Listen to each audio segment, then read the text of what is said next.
afternoon, viewers, wherever you are watching us from. Welcome to another episode of Education Hour. Today, viewers, I have with me in this program Associate Professor Dr. Ensa Touray from the University of the Gambia. Dr. Touray, you are most welcome in today's program. Can you please share with viewers about yourself, your educational journey, and your work experience? Thank you so much for inviting me to share my opinion with you on the current political situation or phenomenon in West Africa. My name is Dr. Professor Ensa Touray.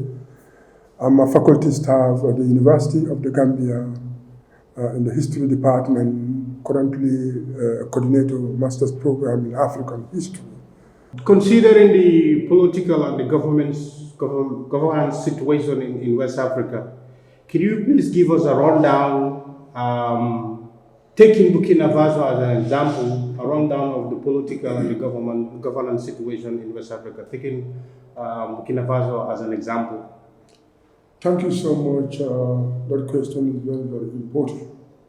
The current situation in West Africa has to be historicized in the sense that it is a continuity of the development of the global system or globalization. We need to understand African position in the current and the previous global system. And by considering the rise of colonialism or before colonialism, Atlantic slave trading system, we understand that in the 15th century, West Africa was, before 15th century, West Africa was very, very independent.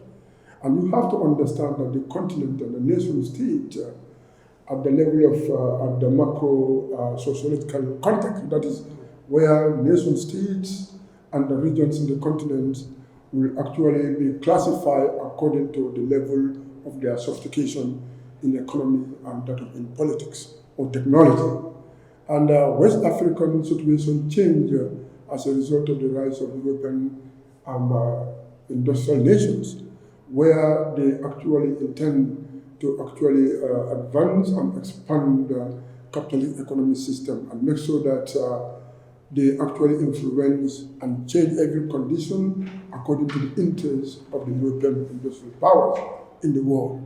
So this is what actually led to where we can consider how nation states actually could actually influence decisions and policies in the global context.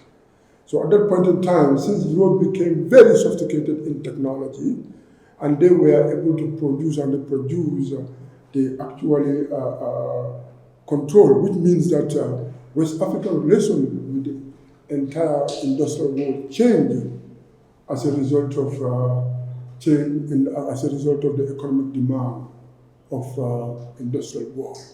So colonialism came after that, after the slave trade, and the West African people had to respond and adopt a new condition according to the demand.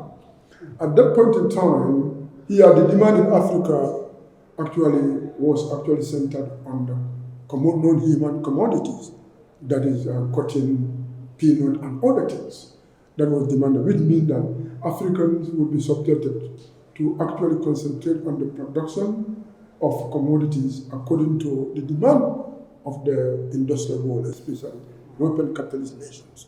You can understand how Europe could actually influence Africa to adopt an economic system according to the demand. So we have to understand why Africa actually was or has been adopted to that condition, because lack of technology. Once a nation state cannot manipulate technology as an instrument for takeoff, that particular nation state will remain to be periphery of the world system. Nation states which are actually develop and adopt and manipulate technology in every aspect of their existence and their manipulation in the world system, they remain to be core. So you can understand that African relation with Africa or West Africa in particular will be according to the situation, this kind of situation, who actually manipulate technology and who actually cannot manipulate the technology, but it must be conditioned by the sophisticated technological world to adopt a system or to adopt a production system according to the demand of coalitions. Right. So this is what has been going on up to actually in the 21st century or 20th century, where Africans were agitating for independence, but independent in which basis? And we are giving you a scenario, a kind of a general scenario of West Africa. West Africa and African relations in the West world. So people don't understand the background, and I have to bring the background for them to understand the current condition. So now we were agitating, and we as a nation state, as continental zone, so that we could actually stand on our own as vibrant and viable nation state, because we believe that we can take care of our own. But one thing we need to understand when you go for independence, we need to actually raise question why we are West African states or colonial zones we are fighting for independence. What was actually taken from them that might have required a historical consciousness for them to understand that Europe or white man or capitalist nation had to actually leave Africa and actually give another way of facilitate or enhance West African elite dominance in the political sphere. What happened? This is what we need to question. Because if you are going for independence, with independence, what were taken away from you that might have constituted the basis of your control or hegemony? So one, we need to look at the political context. You have to understand that after American War of Independence, the entire Europeans were actually sent out of America, and the American attained their independence and the closed American border for European capitalist infiltration.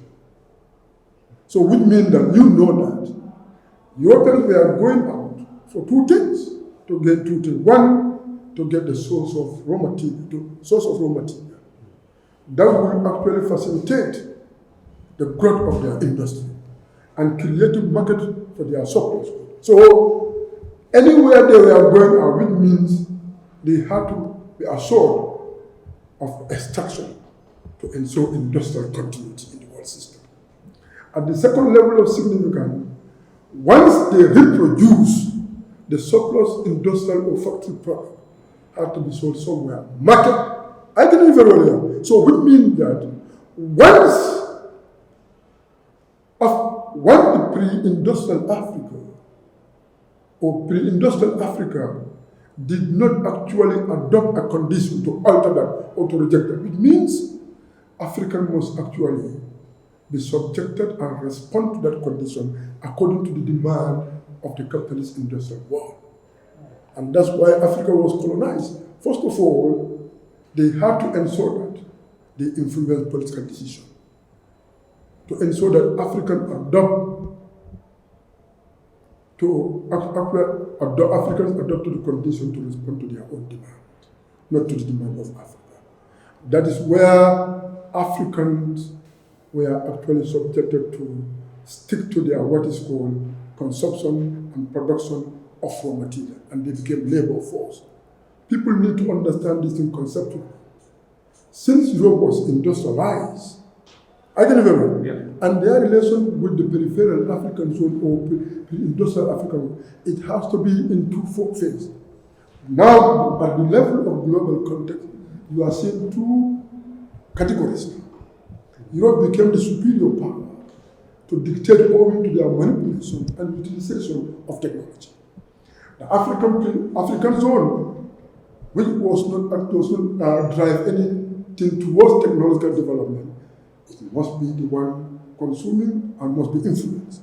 So that's why if you look at the macro sociological context, where we have the global context, where nation states relate to one another, just like Marxist view according to the society. So it means that at the global level, that is macro sociological condition, which means that Africa was going to be what is called the labor force. And because the labor force are proletarians, But at the macro-sociological context, the proletarians who are the labor force, they are called periphery. But Europe that actually who control the means, owing to their manipulation of technology, are considered to be what? Core powers and the core state in the world. So now, if you look at this relation from the colonial system, even in the you understand that Europe can never, if you look at the difference in the ecological situation and natural condition, Europe will never ever leave Africans to access of enhance any drive toward technology, to manipulate technology. So these things you need to understand that it's a conflict at the global context. That's what Marxists say. But people need to be educated to understand why all these things. Because God is from Africa. That is why people need to understand that Africa is self-contained. But do we understand that as people? Has been self-contained. Whatever humanity will require is all in Africa. That's why you can see that Africans were not marching out of African continent to go and colonize other people. People are drifted or motivated to actually expand and move down to colonize others in order to subject them to any kind of hegemonic control because they want to get access to their natural resources. And West African relations with the global European capital need to be understood from that at that level. So it requires a kind of analysis and conscientization to conscientize Africans about these things. So that is why you can understand that after the independence, they were sent out, but they reluctantly depart from Africa. Now, Africans were going for what for independence?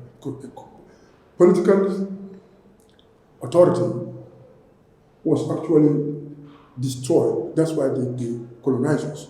And they were the one influencing decision on what we are to produce. That is why they didn't allow us to actually elect our own chief. It was the governor that was actually electing our chief for us in order to actually constrain popular and that of the popular mandate of the people. So you can, during the colonization there was no democracy. But this political decentralization was instituted. But which form of decentralization? That is called, what is called decentralized despotism. The actual power was actually diffused, but in which form? The governor was the one dictating. And the two governors will be carrying out in the case of Gambia, and people must accept whatever decision influenced by the European government. So you can understand the colonial relation confirming what? It confirmed end of our political mandate and the independence. Now we were dependent on the white man in West Africa in terms of any political decision. That is political context that was taken out from us. At the second level, if they could not actually institute any political hegemony, they would not be able to actually influence any decision in terms of what to produce.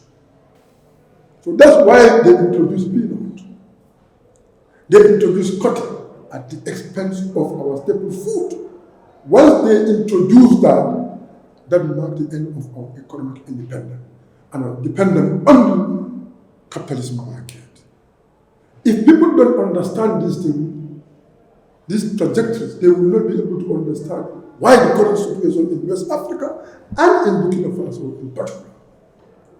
So that is where we need to understand. So owing to their technological power, they control everything.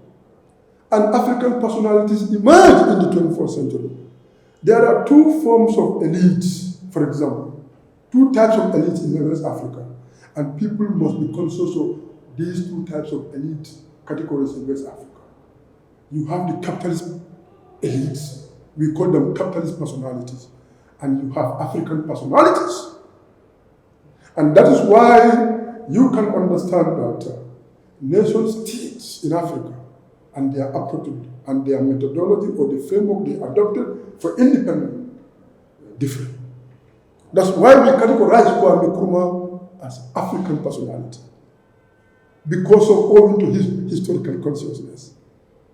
People like Patrice Lumumba, Amilcar Cabral of Guinea-Bissau, and that of Thomas Sankara and others. Even today, the young man in Burkina Faso, Taramaga, is actually an African personality. That is where you can understand that West Africa will not be able to liberate simply because wherever African personalities dominate politics and governance, that country will remain to be neo-colonial zone in West Africa. And Gambia is one of them. Senegal is one of them. That is why you can understand that Kwame Nkrumah's Ghana today is a liberated country. I pay attention because the man who took them to independence is an African personality. Because owing to his consciousness of African history, he said we can leave this glorious continent to be enslaved by the capitalists who get all their knowledge and whatever from Africa. This continent cannot drive any change, any liberation, if they are not connected to history.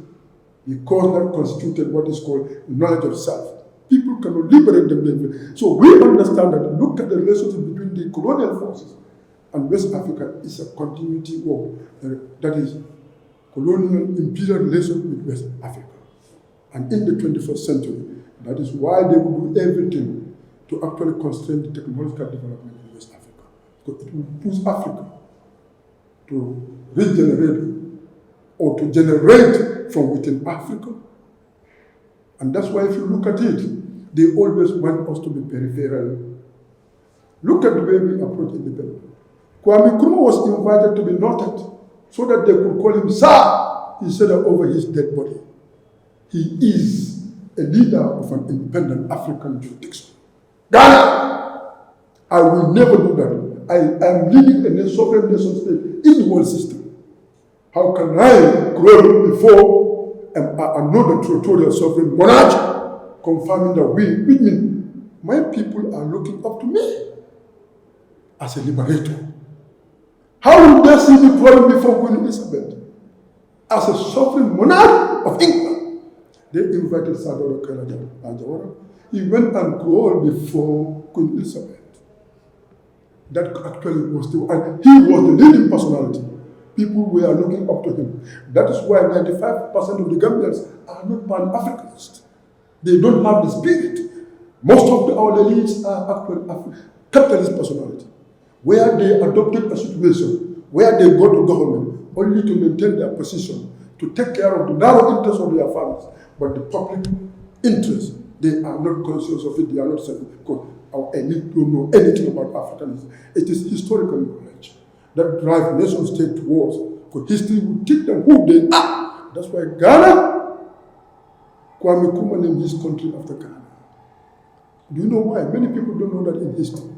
So history can drive a man owing to knowledge of self.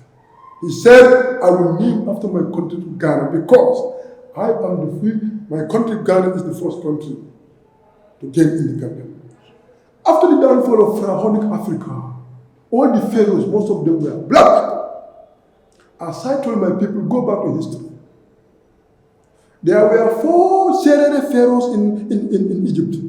Pharaoh Sarateta was a Serere, Pharaoh Sar was a Serere, Pharaoh Osotasen was a Serere, and Pharaoh Peripsen. These were all Africans, and Egypt was the one controlling the entire world. Even the Quran and the Bible say. Why I am dealing with this, saying this thing? So that we know what we can gain from historical consciousness. And we will be able to actually adopt a new condition to alter that global control and hegemony. This is what is, but Gambia here, we don't have such personalities in Gambia. Look at them in politics. But this boy, look at him in Burkina Faso. Listen to his said there was a country that could not defend itself or herself from the World War, during the World War from Hitler. They had to come and seek African human capital, not in the quest for their national defense and security. Look at how history is shaping this boy with determination to liberate a nation state. Right. When Gambians are in politics, they say that somebody has master's degree. Forget about that. Check the level of his historical concern. That's how Ghana man, actually, Kwame Nkrumah said, my country will be Ghana because Ghana Empire was the first empire in Africa after the downfall of Pharaonic Empire that actually adopted a political context and a political institutional system that actually constrained Arab imperialism through the desert Sahara to penetrate and loot our gold resources. This terrible look at even the position of a country where Burkina Faso was part of Manding Empire, Burkina Faso was part of Ghana Empire, and they were all located along the Sahara Desert, actively taking part in the trans-Saharan trade. Look at this kind of consciousness is pushing them to know who they are. Ghana Empire pushed Arabs. They adopted custom policies. When the Arabs and their caravans were coming, they would subject them to pay custom duties. And they were not allowing them to go closer to gold mines, the African jewelers on the Ghana. That is why today you have Bobo jewelers in Burkina Faso. The Davos jewelers built that, and they serve as state trading merchant who normally sell gold dust for the state. The state, Ghana control the gold bucket. In defense of imperial Arabs from the North Africa, the man also is owing to his culture, their culture. Ghana was named after because Ghana was the first independent African empire after downfall that actually adopted a condition. I didn't remember. Against Arab imperialism, it was the first Pan-Africanist empire. Okay, thank you, Professor Touray, for that insightful history and governance of the situation in West Africa, taking Burkina Faso as an example. What would be your response to critics who says that the junta's longer rule in Burkina Faso could bring more stability to the region? Yeah, when you talk about the junta's intervention or whatever will serve as catalyst for stability, you need to look at the condition. If you look at the democracy, it's all about popular mandate, where power is given to people by the people. Because we need to understand that democracy is not something new to the people of West Africa. If you take back, when we look at the history, the concept of democracy is in our time, but we don't understand that this is a democracy is actually taken from two Latin words. We say democratos, not so. Yes. People, authority. And in the Manding Empire, even we have this democracy as a name, they call Kurukan Fokam. Kuru in Mandinka mean the people, or the assembly of the people. Kamfoka mean the authority of the people. So, because we are not educated to have the knowledge of self, that's why West African intellectual, especially Gambia, and the elites, they become very ignorant. That's why when there is political change, they don't have the capacity to understand the people and know what is instituted. And this was actually manifested in 2017 political change in the Gambia. The people we thought they are actual intellectuals. You know how weak, foolish some of them are, because the expectation of the people to adopt a condition for reform has not been actually manipulated or challenged. Instead, they were doing rat race, in fact confusing even the head of state, who told them that I don't know, you people know. What is an intellect? To be conscious of the realities of the society. In this situation, when people's mandate is given to anybody, I think that is an instrument of what is called, that is an instrument that will actually enhance peace and stability. Once you come against the popular mandate, which means that you are a force, you actually enhance or facilitate violence. But why are people welcoming and they are ready to defend this man to a certain extent, not only internally, even externally, because the former colonial power wants to do everything to create a political condition that will actually create neo-colonial political governance in Burkina Faso. People are saying no. We want a condition where power will drive from us to the person. So what we only need, we need to actually just try to satisfy or try to satisfy the conditions. One, just Ibrahim Touray to actually create a condition for electoral process, to formally and officially affirm his legitimacy. And we believe that since the entire nation is saying this, right now he has already got his legitimacy. We will be reinforced by official by organization of the outcome of the election. But what does that mean? That's why Kwame Nkrumah rejected multi-party system. Africans need to be very, very careful. Multi-party system is good, but it has its own convenient time to thrive in any given nation state. Kwame Nkrumah attempted to kill Kwame Nkrumah more than 30 times. Because multi-party system is creating a condition where a diverse nation state will be divided into ethnic, ethnocentric political forces. Gaddafi unified his people, and he rationally managed the resources of the entire country and the nation.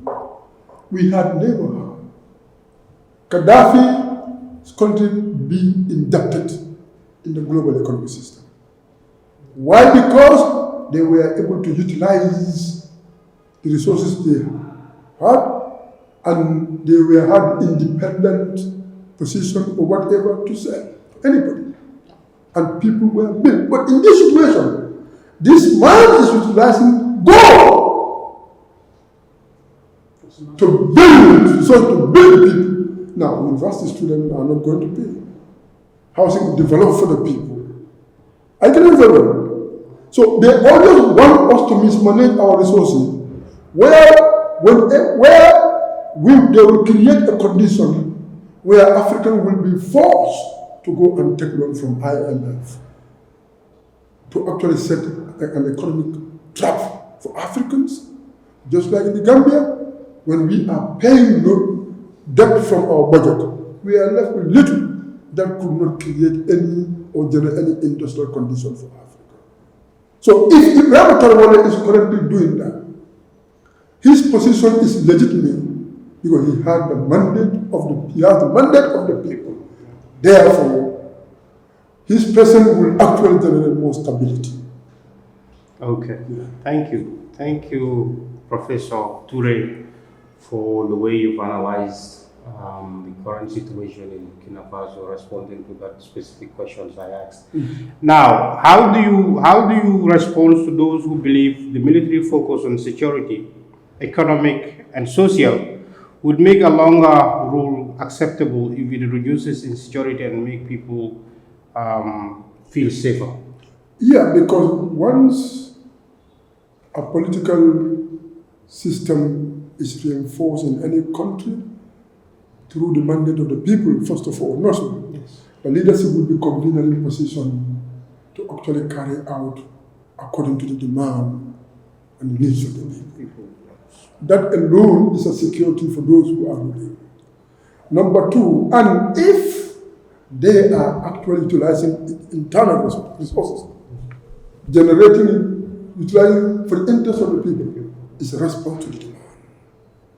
You understand? That's a security. And people have a trust and confidence in the leadership, and they really actually love the leadership, and they believe that the leadership and the government is according to their needs, which means that it's going to be a popular-driven governance, or people-driven governance. So everyone in that country will actually ensure that they institute a people-driven security for the country. So look at that. Once you do this, manipulate this country, and this is what they don't want. But listening to capitalists in the Gambia here, sometimes I am not talking about God, but our Gambian elites, very dangerous. They are not Pan-Africanists at all. There are two things that drive Gambian into politics. One, glory mongering. Two, as a way to make money. You can see the glory mongers, they are never principled in their political positions. That's why when we went for political change in 2016, some fake personalities tend to undermine the coalition agreement because of personal interest and patronage. You see, that's why Kwame Nkrumah and others, nobody could move them. You cannot compare. That's why when you say that people want to compare certain people in the Gambia with people like Abdoulaye Wade, people like Kwame Nkrumah, look at these people. They were global personalities and African personalities. Kwame Nkrumah wrote 14 books while he was fighting for his country and the entire Africa. You can understand it was knowledge-driven. The revolution is not a mere verbalism or verbalist representation of art, but it was derived from a knowledge owing to historical consciousness. Abdoulaye Wade was a World Bank. He was the first dean of Secretary of Law Faculty. He was one of the founding deans, at the same time a scholar. Can you compare that with what we have? Sometimes people don't understand. What drives some of these people is the feeling of, that is why we call them African personalities. Like Secretary Jobe. Yes. People need to understand. That's why he actually adopted the pathway of scholarship in liberating the minds and debunking and altering the misconception against African continent. Thank you. Yeah. Thank you, Professor Touray. Now, based on your response that you've just given us, what would be the impact that the issue that you've analyzed in Burkina Faso, what would be the impact on other countries, particularly countries in the West African region? Look at Gambia last time. The youths, I think they want to imitate, but we want to tell the youths to read history. Let them not adopt any partisan approach towards solving the problems.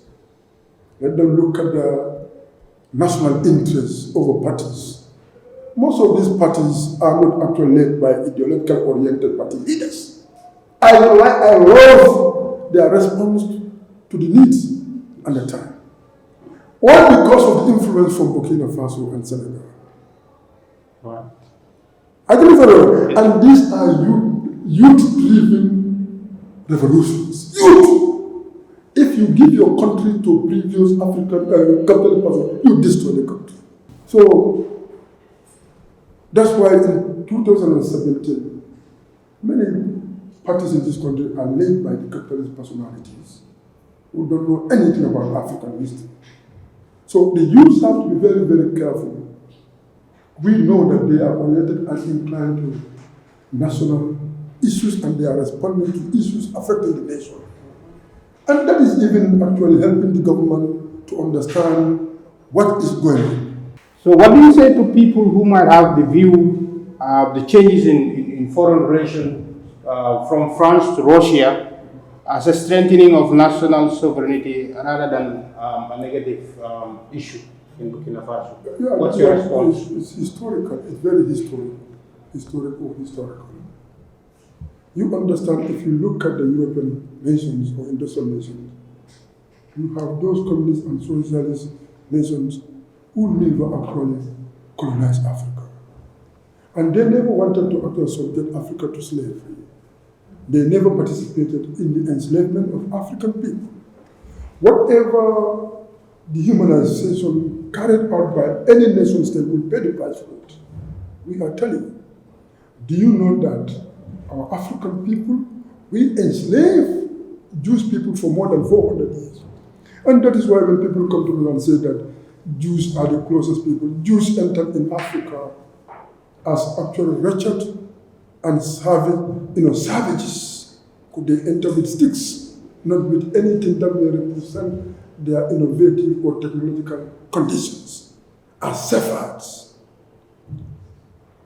And according to the dream of Ibrahim, his own descendant will be enslaved somewhere. The pharaohs enslaved them when they ate for 400 years. That's why they were Egypt. in Egypt. When Moses actually liberated them, and they knew that black man enslaved them for more than 400 days, and it will be recorded in history, owing to their pride and arrogance, they said that now we can actually concoct a story and put it in the religious book to say that the ancestor of the black man, Ham, was caused by his father. That's why black people are like this and that. All to obscure people about the enslavement and the humiliation done to them in ancient black Egypt. I don't know whether you can remember. So you can understand that Africans were also enslaved in the 16th century.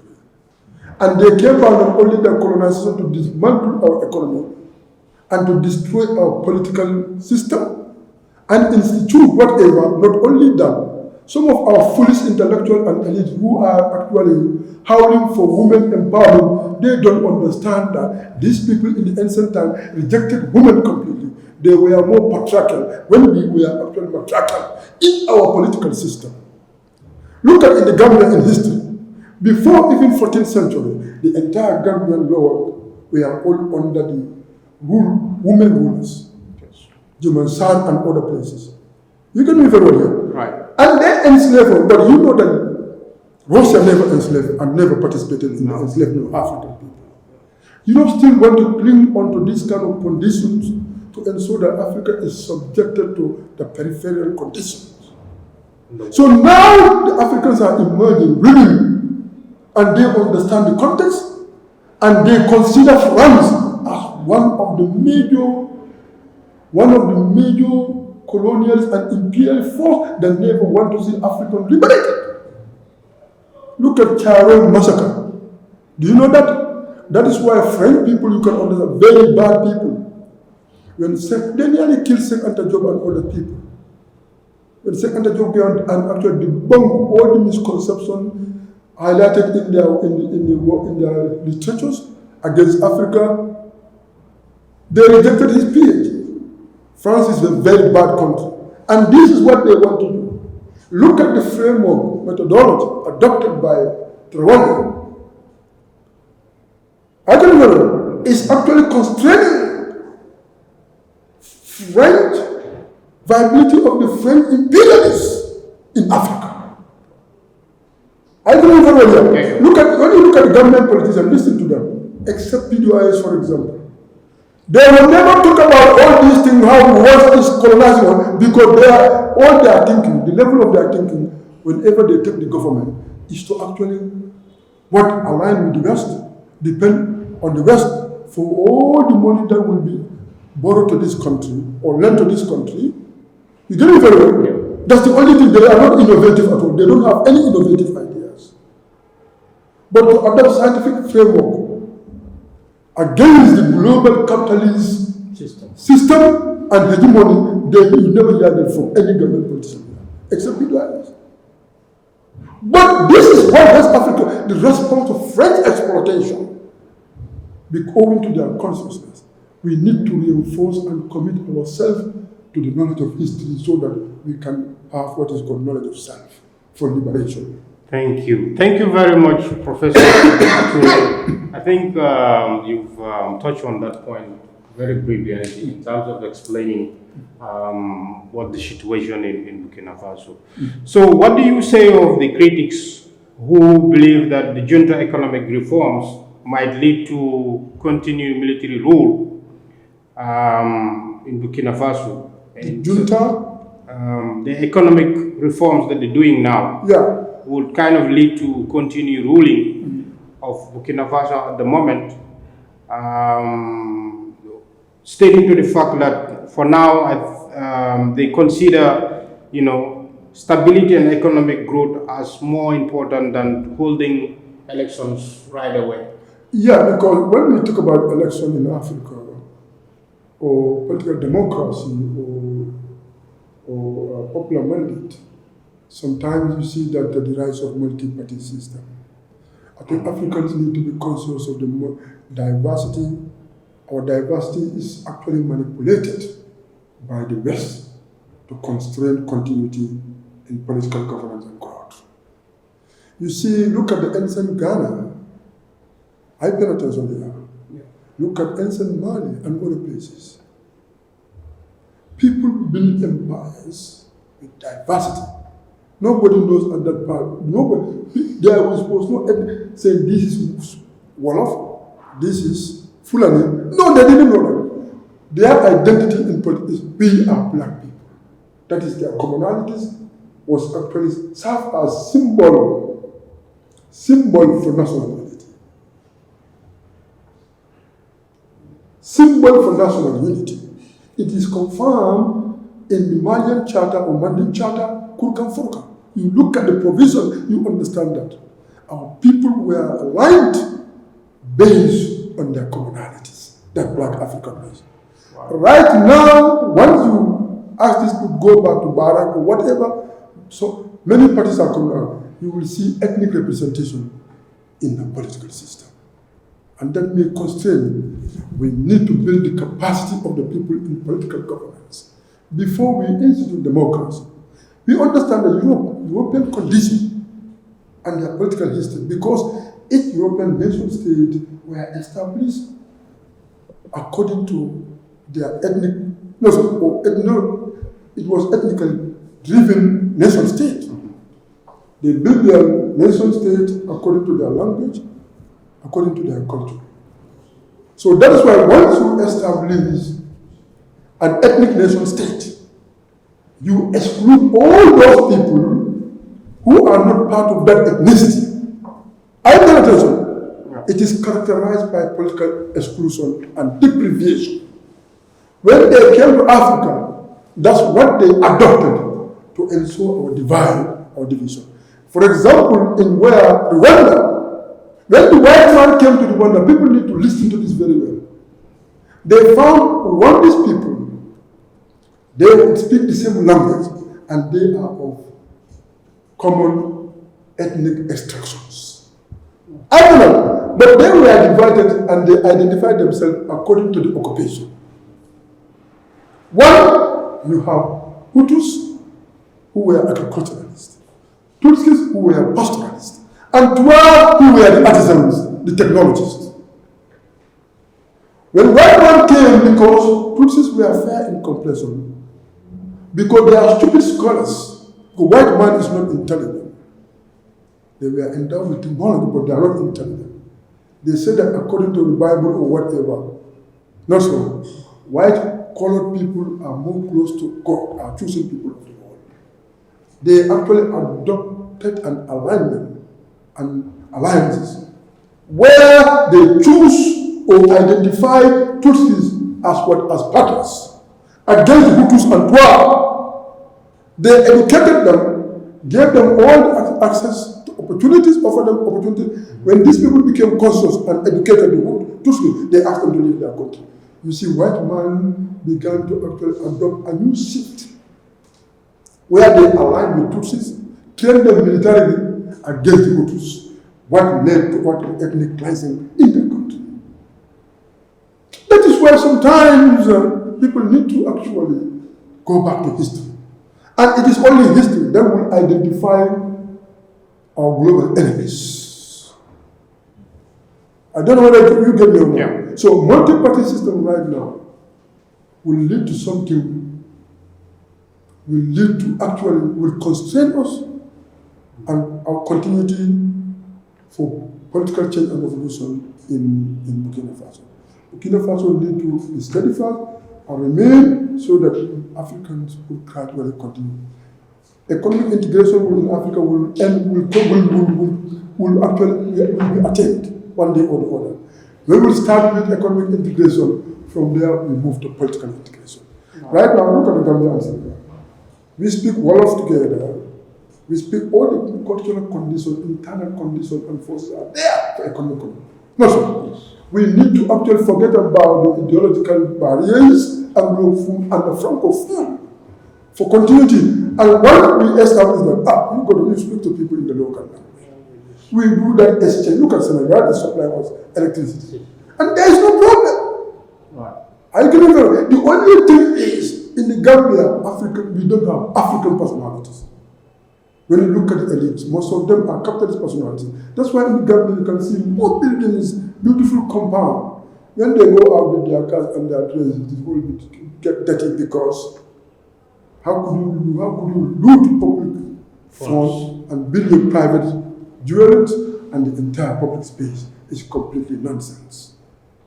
Thank you very much, Professor Touray, for analyzing and responding to that question in a very effective way. To ask this question, to say, what would be your response to the critics who argue that Touray's social economic support system that he's putting in place? Tarawale? Yes, Tarawale's social economic support that he's putting in place currently in Burkina Faso could kind of justify delaying the democratic elections for Burkina Faso. What would be your response? What do you mean by democratic elections?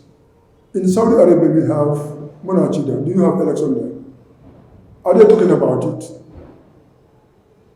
We have a protected monarchy in Saudi Arabia, protected monarchy in England. Why in Africa are they talking about democracy? What kind of democracy? 80, 70, 50% of the Burkina, they don't understand what is going on in the government. They don't even understand the constitution of Burkina Faso. But in the ancient time, like Ashanti Empire, Mali Empire, everybody will know what is in the constitution. So that when there is a coup d'etat, they will question the person, the legitimacy and the justification of coup d'etat. Your people are conscientized to understand the constitution and the law. Why are they talking about the shifting of political transition from the military route to democracy? Go and tell Saudi Arabia to change or alter their internal conditions. Go and tell them, don't tell us that. People of Burkina Faso should influence every decision. They should influence whatever is supposed to happen. Let them leave us with their so-called democracy. Yes. Their so-called democracy may not actually suit African people. We need African party of democracy. They are the one who brought all this ethnicity in Africa. Do you know that? According to the way they established their nations. We don't know that. We were historical nation, people or historical communities. I don't know. Look at the way we enter, like Fulani people will move down to other establishment and they establish whatever with their pastor, whatever. Look at the economy. How? But today, because of German, look at that, maybe English people as enemies, and that was actually carried over to Africa. And this is what they do. Like, for example, the Germans built their country according, because they were the iron workers. Yes. They are the smith. That's why in this country, when I see people, they say that we cannot marry to smith. But now the German woman will come to the Gambia and get married to your son. You will even go and invite people to come and recite Surah to Yasin for you, so that marriage will be studied. That kind of hypocrisy and mental slavery need to be stopped. We need African personality to transform this country, not only to transform the people. Thank you.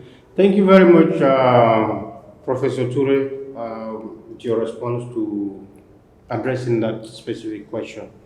Now, what impact would the current political situation in Burkina Faso would have on ECOWAS and the rest of the countries in the region? Anyway, it was popular. It is a popular-driven revolution that will actually inspire and motivate personalities who are pursuing political throne to understand that power can be manipulated, and that manipulation can be sustained and utilized by when it is responding to the needs and the demands of the people. I can know very well. Yes. And this is actually currently is kind of inspiration for current political leaders in Africa to adjust themselves to the demand. We are seeing that in West Africa now. So already it's a motivation for young people and those subsequent leaders. And then this revolution in Burkina Faso is not actually partisan-driven revolution. It is a popular and national dream. And our people here are very partisan, where they are Wherever they go, they adopt partisanship. That's why they cannot get anything. Like, for example, a particular chairman of here in Gambia, in the local government or municipal government, said that I am only going to give position to my party members. That is where you can actually confirm and reaffirm the mediocrity and the ignorance of people in African politics. Don't allow yourself to adopt that partisan. People are actually divided and they have different ideological conception or perception. So allow them. Their failure, don't allow your party member, but bring the people closer to your governance. You can even, but that's why I say you will see some people say they have degrees, they have this, but they don't know what they are doing because they don't have the knowledge of self and Africa. Once we don't have leaders who have historically inclined and the conscience of history, because that is one of the instruments that can save people for change. Right. Because you will reflect on the people and you adopt a spirit geared towards liberating people. And you adopt what is called a very viable political conscientization to understand people. And one thing we need to understand, even TRRC, I told people, is a failure. How could you appoint the people to administer TRRC? Where we have our TRRC truth, not so. We have the face of the truth. People came and conveyed and interact. Truth was established. Whereas there has ever been any condition created to ensure reconciliation. They lack knowledge in Africa. Since Gambia is a diversity, they could have used the final day of TRRC to call different cultural groups in their whatever. They listen to historians to tell them how they are related in Africa. Wow. I pay attention here. But there's only a speech of Ensa Touray, who gave that speech because he's trying to drive political capital from those offended or victimized or victims. I think government need to understand who understand the context of Africa. Where National Day will be actually adopted as a policy in the Gambian law. Right.